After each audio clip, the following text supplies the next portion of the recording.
A player just got sent off at the 2026 World Cup. Not for a tackle, not for elbowing someone, not for a stamp, a headbutt, or a two-footed lunge. Not for anything that has ever, in 96 years of World Cup history, resulted in a red card before. He covered his mouth. That's it. He put his hand over his mouth while talking to an opponent. And the referee, after a VAR review, reached into his pocket and showed him a straight red card.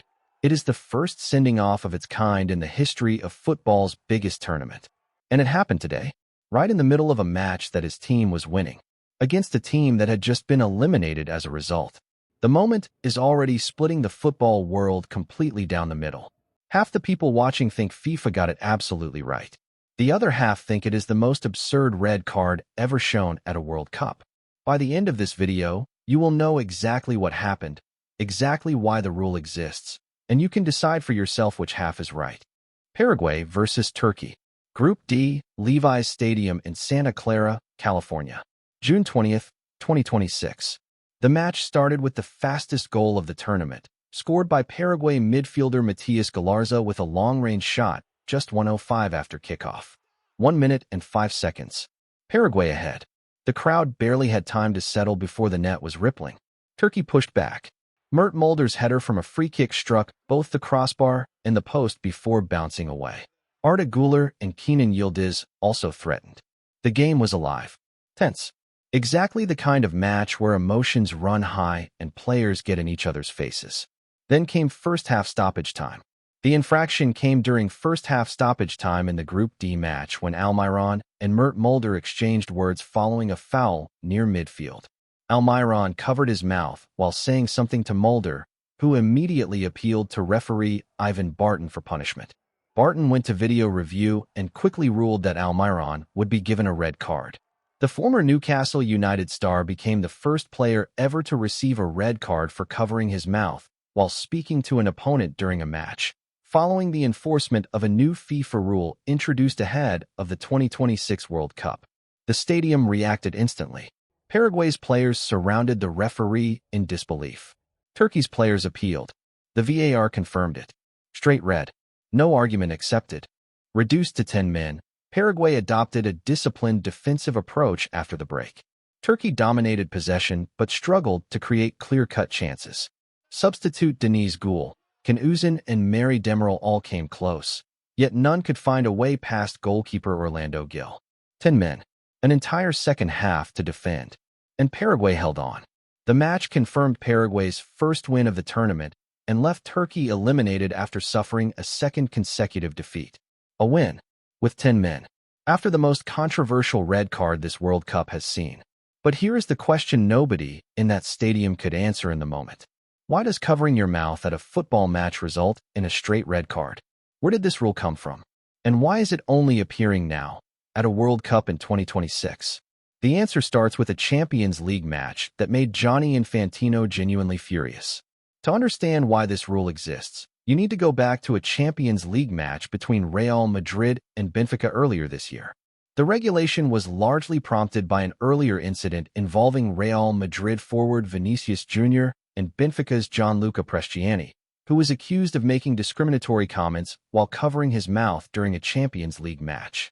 The incident, caught on camera but impossible to verify through lip reading because of the deliberate obstruction, became a flashpoint in the ongoing conversation about racism in football. Vinicius Jr. had already been the target of discriminatory abuse in La Liga for years. This was the moment that FIFA President Gianni Infantino decided enough was enough. FIFA President Gianni Infantino pushed for the new rule after Benfica's Gianluca Prestiani tried to hide verbal insults toward Real Madrid's Vinicius Jr. in a Champions League game. FIFA and football's lawmaking body, the International Football Association Board, IFAB, approved the measure in April 2026 as part of a broader effort to improve transparency and tackle discriminatory behavior on the pitch.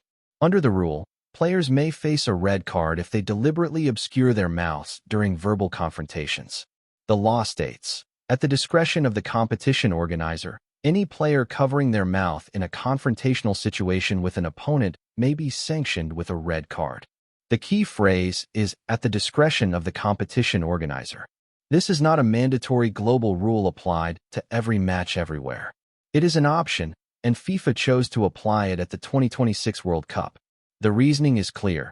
The biggest stage in football should be the place where the highest standard of conduct is expected and enforced. The law was introduced to the tournament for the first time after a spate of controversies over racist abuse from players against members of the opposition. The intent is unambiguous. Covering your mouth during a confrontation with an opponent has one purpose, and everyone in football knows what that purpose is. It is to say something you do not want cameras or lip readers to capture. And the only reason to hide words from cameras at a football match is because those words are abusive, discriminatory, or provocative in a way that cannot be defended openly. The rule exists to close that gap. To say, if you have something to say it where it can be seen and judged. Now, here is where it gets genuinely complicated. Because the rule makes complete sense in theory.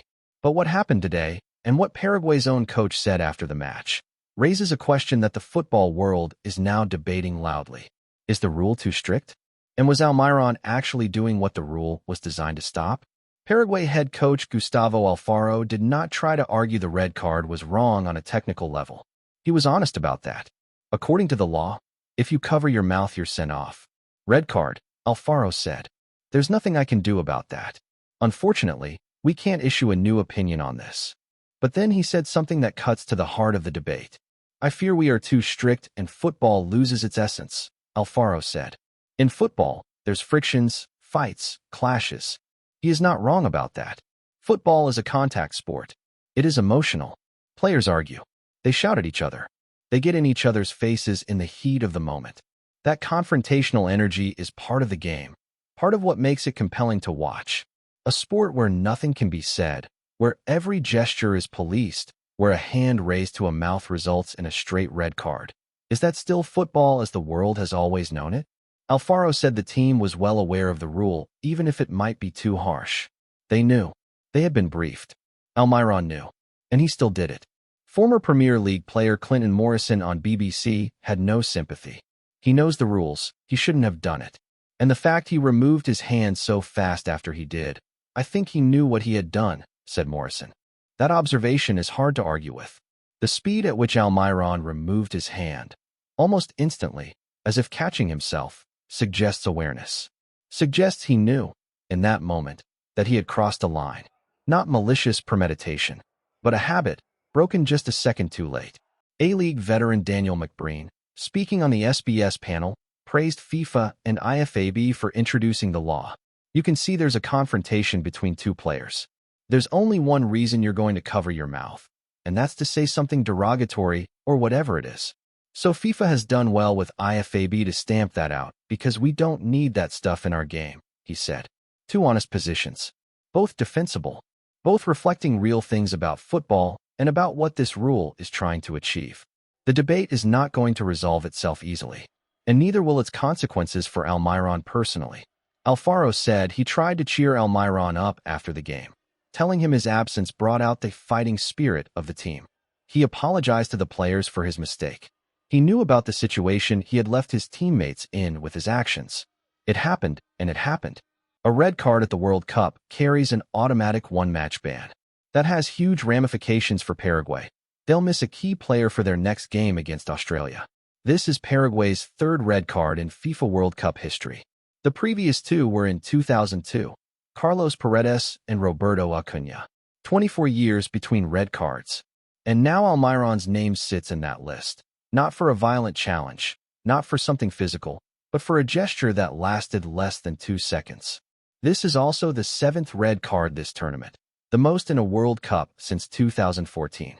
7 red cards. A tournament that is already producing more sending-offs than any World Cup in over a decade. And the most talked about of all of them is the one where nobody got kicked, elbowed, or headbutt. Paraguay play Australia next. Without Almiron, a midfielder who had been one of their most important players, gone for a match that could define their knockout stage qualification. For a 32-year-old who has never played a World Cup before reaching this tournament. This is a moment that will define how he is remembered from this campaign. Miguel Almiron made history today. Not the kind of history any player wants to make.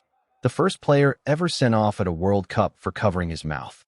the first victim of a rule that FIFA introduced 2 months ago and applied for the very first time on the biggest stage in the sport.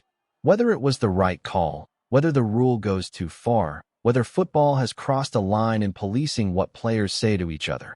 These are conversations that will continue long after this tournament ends. What is settled, right now, is this. The rule is real. It is being enforced.